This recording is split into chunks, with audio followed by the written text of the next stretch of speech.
Oh, hey! So, my name is Mary, and a fact about me that everyone close to me is well aware of is that I love Disney. Obviously. Now, I wouldn't go as far as to say that all of the movies and everything made me the person I am today, but I would be lying if I said that they didn't have some sort of large impact on how I grew up. Now, out of all of their vast array of characters, the ones that stuck with me the most were of the royal variety. Growing up in the 2000s as a little kid, I was the ripe age for when the Disney Princess brand that we all know, and some love, some hate, started to grow in popularity and financial success. I mean, I had dolls, clothes, movies, bedding, cutlery. These handful of ladies had a huge impact on my life growing up. Because of this, I couldn't help but just be confused when I saw articles flying around the internet from popular websites like BuzzFeed and the Washington Post that were just branding the Disney princesses as bad role models for kids. Especially because I don't remember them embedding misogyny into my brain or teaching me anti-feminist messages. So, how about this? We go on a little adventure together. You and me are gonna figure out the root of this cause and if it's actually accurate. But first, we need a little change of scenery.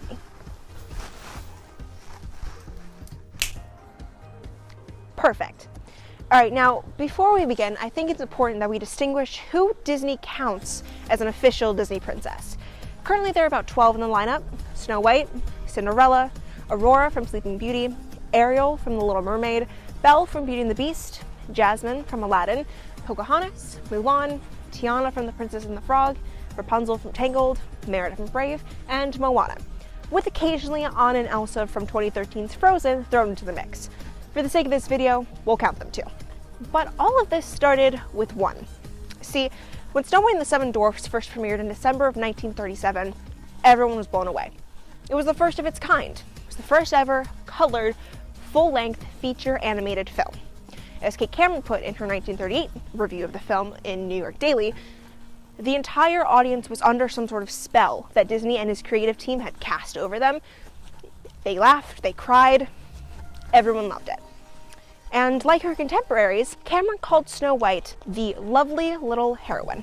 John C. Philin Sr. of Variety called her the embodiment of girlish sweetness and kindness. This kind of rhetoric followed Disney's princesses through the 1950s with Cinderella and Aurora. Words like kind, graceful, beautiful were all used to describe these three princesses. Notice how they're all positive. Now, if you look at modern views of these princesses, you'll see that what they use to describe them is very different.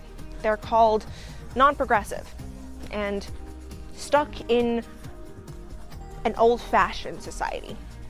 My favorite is when Megan Davis of Film Matters in a 2014 article criticized Cinderella for, quote, doing nothing for herself and nothing to improve her standards of living. Even more modern princesses like 1989's Ariel from The Little Mermaid or 1992's Jasmine from Aladdin have come under fire for personality traits and actions that they were praised for when they first came out. Acclaimed film critics like Roger Ebert called these princesses rebellious and independent and praised them for it. However, popular websites like The Stylist hark on Ariel for, quote-unquote, giving up her entire identity for a man in the human world. But more on that later. If you visit Disney's official website for the Princess franchise, a single phrase is front and center, blasted into your face. Dream big, princess. From the origins of the Disney princesses with Snow White in 1937, dreaming is a key staple of the films. As Faith Moore states in her book, Saving Cinderella, throughout the course of the movies, we learned how brave, determined girls with strong moral cores could overcome obstacles and achieve their dreams.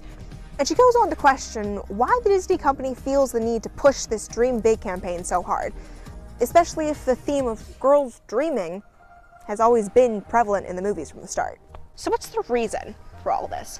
Well, as society and society's idea of a woman has progressed past caregiving and mothering, and rightfully so is the expectation of what a Disney princess should represent. See, especially the early three, the first three, they presumed traditionally feminine characteristics and personalities. And the idea of a woman being a princess, and therefore a damsel in distress, doesn't really sit well with modern audiences. So, in a very possible make or break damage control situation, Disney had to create this Dream Big campaign and focus on that one aspect of the Disney princesses to market to kind of drown out all of the condemnations that were coming their way. So as I've stated before, when a lot of these princesses first came out, they were celebrated by critics. But now, as society has progressed, all of these princesses are being labeled as two-dimensional, passive, demure. While some of the princesses from the 1990s are receiving a lot of these criticisms, for right now we're going to focus on the first three: Snow White, Cinderella, and Aurora. All three of these princesses from Walt's era of animation are all stuck in situations that they can't really control. And for the first two, their situations are those of abuse. See, take Cinderella for example. As the Take says in their video essay for the original 1950s film, when you say that Cinderella has done nothing for herself and does nothing to improve her standards of living, you, in a sense, paint her as no more than a damsel in distress, ignores the context of her life, and blames the victim of emotional and physical abuse for being unable to escape her situation. In the very beginning of her film, the narrator tells us that Cinderella was abused, humiliated, and finally forced to become a servant in her own house.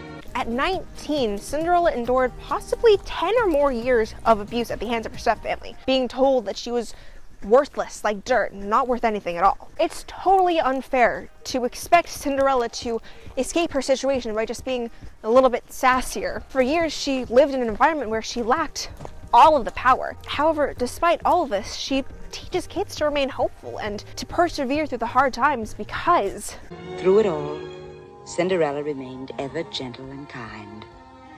For with each dawn, she found new hope that someday her dreams of happiness would come true.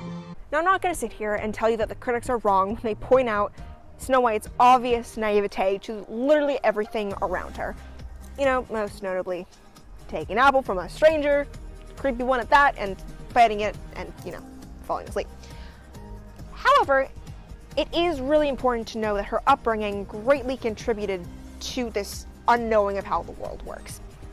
See, the evil queen was so jealous of Snow White's beauty and Snow White in general that she forced Snow White as a little kid to dress in rags and work as a servant in her own castle.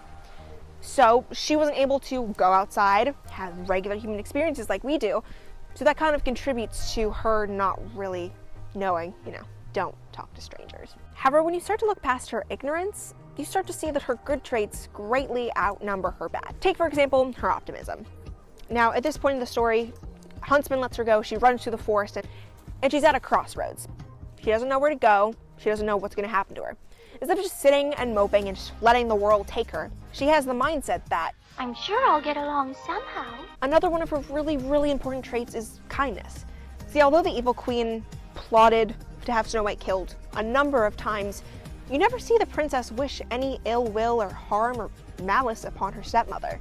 In recent times, the traits of kindness and optimism have been seen as simple and, dare I say it, naive. However, these traits are so hard to practice, and today, they're really hard to come by. So the Disney Renaissance of the 1990s breathed new life into the animation studio, and also paved the way for more independent and more modern princesses and female heroines. This idea was further expanded upon in the revival or modern princesses of the 2010s. As stated before, characters like Ariel are labeled now as rebellious and spunky. Although the 11 princesses from these two eras have relatively the same kind of dreams as the first three princesses in terms of wanting to change their current situation and find a life of adventure, they're praised more than their predecessors. However, princesses like Ariel and Jasmine are now being labeled as boy crazy, and their dreams resembling more of the waiting for Prince Charming type that's more synonymous with the earlier princesses.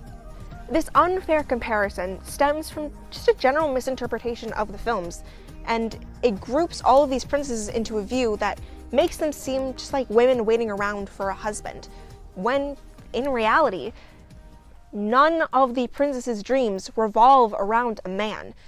Instead, it's them wishing for freedom outside of their current life. Let me elaborate. Princess Aurora from 1959's Sleeping Beauty is a prime example of this misunderstanding. Although it is through a 1950s lens, her dream of finding true love is really her saying that she wants adventure and she wants an escape from this forest that she's been confined to her entire life. Every time she leaves her cottage, the three good fairies always tell her, Baby, don't go too far. And don't speak to strangers. whenever she got the chance, Aurora would go out to the edge of the forest as far as she could go and look out at the valley, at the village, and at the castle with just this look of pure longing on her face. And when she says, Oh dear. Why do they still treat me like a child? and then when she states that, They never want me to meet anyone. she puts her want for human interaction on full display. Like Cinderella and Snow White, Aurora presents traditionally feminine characteristics like being proper, being graceful, being kind. But she shows that it's okay to practice these traits. And although her romance with Prince Philip is very instantaneous and highly unrealistic, it does have a very important underlying message. It tells children that they don't have to present themselves as something that they're not. See, when Aurora and Philip first meet, they don't see each other as what their title suggests, Prince and Princess. They see each other as just simple country folk that they met in the forest. Princess Aurora and her relationship and just her character entirely tells children and reminds us adults that we are worth loving and saving just as we are. Speaking of Cinderella, who has become synonymous with the Prince Charming trope, her dreams actually don't revolve around a man as most people think. Instead, they focus on a happy future away from her abusers. I know, it sounds absolutely insane, but trust me. Her desire to go to the ball has nothing to do with meeting the prince. It is actually her family who is focused on the prince's eligibility. Instead, Cinderella sees the ball as an opportunity for just a happy night away from her family to just be herself and be happy. When Cinderella is actually at the ball and the prince first sees her, she pays him absolutely no attention. Instead, she's enamored by a palace that she never thought that she would have the eligibility or the opportunity to attend in her lifetime. And when Cinderella is dancing with the prince, she doesn't even know he is the prince. She just sees him as a kind and gentle soul who sees her for who she is, a person. The prince is also completely absent from her escape. I'm talking like none of it. It's through Cinderella's cleverness and quick thinking that she's able to escape the attic that her stepmother locked her in. It's her who helped her achieve her happy ending. Bruno. Yes, Bruno. Quick, get Bruno. Get Bruno. Her story is about a woman who's both strong and feminine, who doesn't need to rely on a man to escape her situation and triumph over evil. Okay, so now let's talk about Ariel. See, I told you we'd come back to talk about her. Ariel from The Little Mermaid is the modern princess with the most criticisms thrown at her about her actions. Whenever people try and slam Ariel for quote-unquote leaving her entire life for a man, they always forget one key detail. From the moment she's introduced, Ariel is shown to be obsessed and head over heels in love with the human world. Through her grotto of human things, it's shown that Ariel has an immense fascination with the human world. The first time the audience is even introduced to the mermaid is when she's literally exploring a sunken human ship to look for human things. Before she even crosses paths with Prince Eric, she proclaims that she wants to be where the people are, and she wishes to be part of that world above the water. The desire to become human and join the human world has been bubbling inside of Ariel her entire life. Eric simply just served as the catalyst for her to go about to find a means to become human. He was the embodiment of her dream in a sense, a tangible thing to counteract the abstract idea of being human. As Disney entered the 2010s, a switch occurred in their princess films. Starting in 2009 with The Princess and the Frog and 2010 with Tangled, gone were the days of instantaneous romances, and instead, the princesses start out borderline hating their future love interests. Tangled's Rapunzel even hits the male lead Flynn Rider a couple times with a frying pan. The attitude towards love interests even becomes a point of satire in films like Brave and Frozen, the latter of which includes the line by Queen Elsa, which states, "You can't marry a man you just met." This trend continued and evolved even further into the company's 2016 film Moana, where a love interest wasn't even suggested. Instead, these movies put romance on the back burner, something that the movies from the 90s implemented, but expanded further upon, and focused solely on the main princess and her dreams. Disney movies are some of the first visual entertainment that we see as kids.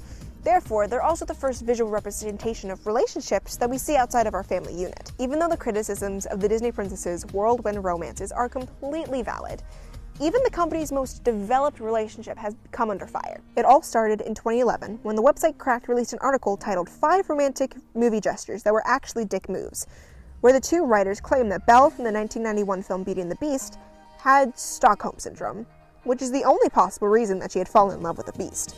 Although the article included a hyperlink to what the definition of Stockholm Syndrome was, the two writers didn't provide any medical feedback from any kind of professional, yet somehow it still gained traction online and spread like wildfire ever since. The official definition of Stockholm Syndrome is the psychological tendency of a hostage to bond with, identify with, or sympathize with his or her captor. As Lindsay Ellis, a film critic who's known for her YouTube video essays, states in her video about the topic. Here are the symptoms. Number 1, a severely uneven power relationship in which the captor dictates what the prisoner can and cannot do. Number 2, the captive is held under the threat of death or physical injury at the hands of the captor. Number 3, inability to engage in behaviors that may assist in their release or detachment. Point number 4, and then after X amount of violence, the smallest act of kindness on the part of the captor, or even the absence of violence, elicits sympathetic feelings from the captive. And point number 5, a self-preservation instinct on the part of the prisoner. The victim learns to avoid triggers that will set off the captor. Point number 6, negative feelings by the victim toward family, friends, or authorities trying to rescue or support the victim. Yes, Beast defines rules, one of which allows Belle to. You can go anywhere you like, except the West Wing. However, Belle immediately breaks this rule due to her curiosity. Lindsay Ellis says that if Stockholm Syndrome is a condition displayed by the victim, Belle simply does not apply, since she breaks the rules and boundaries set up for her, basically from the word go. In reality, Belle and the Beast relationship is not of the kidnapper-kidnappee variety. Belle willingly trades places with her father on her own accord. Take me instead. And tells the Beast that he You has have her my word. word. She stays in the castle because she made an agreement, causing point number 2 to just fall apart. There is, however, one scene in the movie where there is a threat of violence, and that's when Belle sneaks into the Forbidden West Wing and the Beast erupts into a furniture-breaking rage. But this leads into point number 3. Immediately following his outburst, Belle is rushing out of the castle exclaiming, Promise or no promise, I can't stay here another minute. She completely dismisses the verbal contract that had been keeping her there. Point number 4 is the most synonymous with Stockholm Syndrome, and the one in which most people use as the defining argument for Belle to have the syndrome. The archetypal Stockholm Syndrome setting for this point would be close to the lines of the captor throwing a scrap of food to their captive after weeks of starving them. But nowhere does the Beast's actions ever fall into line with this point. The closest would be when he saved Belle from the pack of wolves in the forest after she runs from the castle. But Belle recognizes that he put himself in harm's way to save her, and so she decides to keep her end of the bargain and stay with him. This then leads us into point number 5. Belle never avoids his triggers, not even from the very beginning. That hurts! If you'd hold still, it wouldn't hurt as much. If you hadn't have run away, this wouldn't have happened. If you hadn't frightened me, I wouldn't have run away. If he's a jerk, she responds in kind. And if he is kind, then she reciprocates. She treats him fairly. Point number 6 is easily debunked with one simple scene. After their ballroom dance, Belle states sadly, If only I could see my father again, just for a moment. I miss him so much. Beauty and the Beast is a story of finding one's humanity and learning to look past appearances, not about Stockholm Syndrome. Disney, and by extension their princesses, have been entertaining audiences for almost 100 years. As the social climate for women has continued to evolve and the glass ceilings continue to break, so do the expectations of who children, especially young girls, look up to. Although the Disney princesses have come under fire for being damsels in distress and only wait for their Prince Charming to save them, a quick viewing of their films is a simple solution to extinguish the flames. Even if the Disney princesses have love interests, the idea of marriage is in the background as ladies' dreams of adventure and a life outside of their current circumstances take center stage. Showing children that no obstacle, from a magical sleeping curse to society's own expectations, can stand in their way from chasing their dreams.